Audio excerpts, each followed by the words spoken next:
Here it is. It's the Beato Book. I had it printed.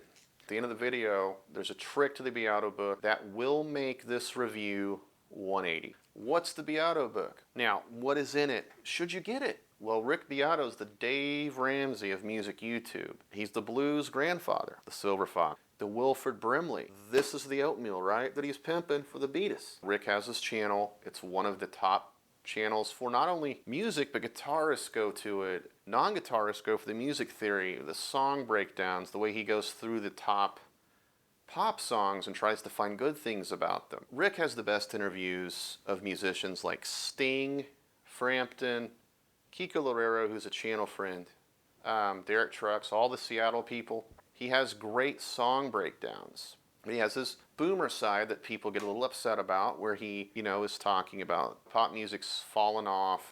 You can't keep recreating the Beatles. It's expensive. You have to find all these personalities to work together and write together. Those guys are really good at it. Now today, you can find some writers that can write great songs. They don't have to get along with people. You have them write the songs. You have the formula figured out now. So all the pop people have their songs written, by these handful of great people. I'm talking about big pop stuff with huge production. Rick will kind of trash that. Rick plays the YouTube game perfectly. Well, that's what the record companies are doing, right?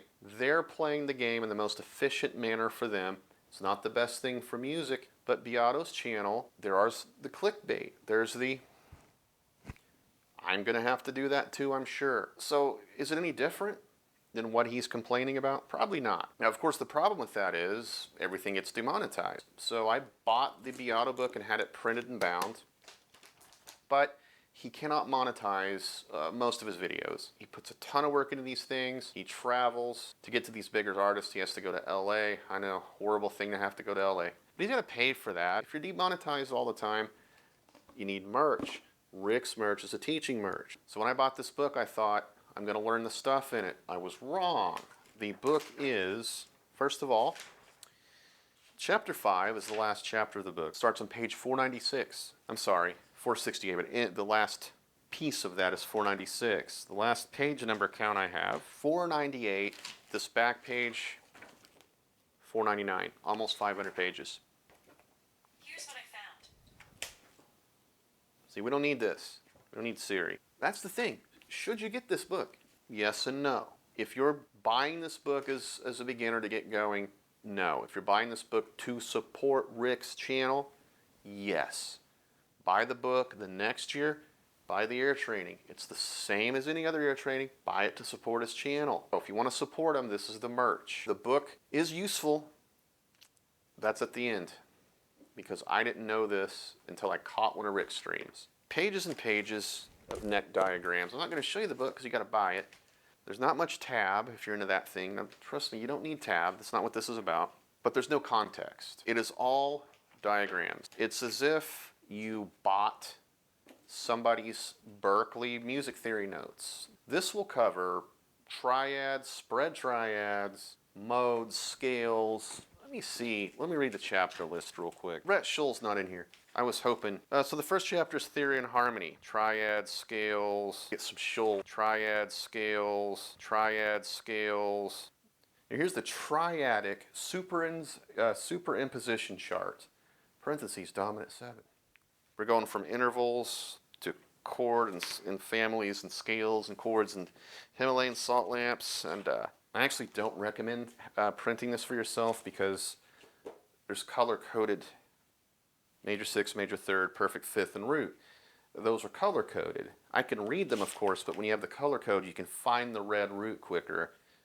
With the first 90 pages, you're going through intervals, circle of fifths, building triads. It's all with staffs. You have to be able to read music to get through it. There's something I was missing, and I caught a live stream where Rick was talking about the future of his channel, which is a live stream he seems to do every 36 hours. Book is meant to go along with his older videos. In this live stream, he was talking about how his old videos are hard to find. They're buried. The way YouTube works, you're probably never going to see them. That's where the context is. And that's, I think, missing from most discussions about the Beato Book. Somebody's screaming at me right now saying, it's online now. And it is. It's online now, and I believe, and I've bought that too, but I do believe Now the pages have the corresponding video links in them. That being the case, that makes the book not only useful as a means to support Rick, but it's useful in a means to actually learn. So at that case, the Beato books, it's a great thing. You also could buy all this.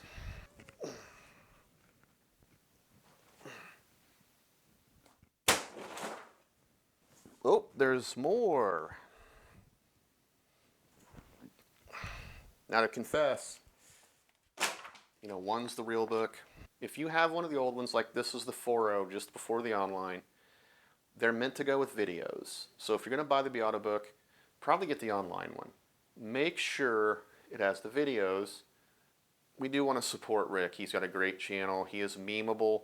It's fun to make fun of the bigger people that are always in our YouTube pages. Shull's got a water pipe burst over here. Mary Spender is upset because she's only getting the right songs with John Mayer or whatever. Pat Finnerty's off being funny.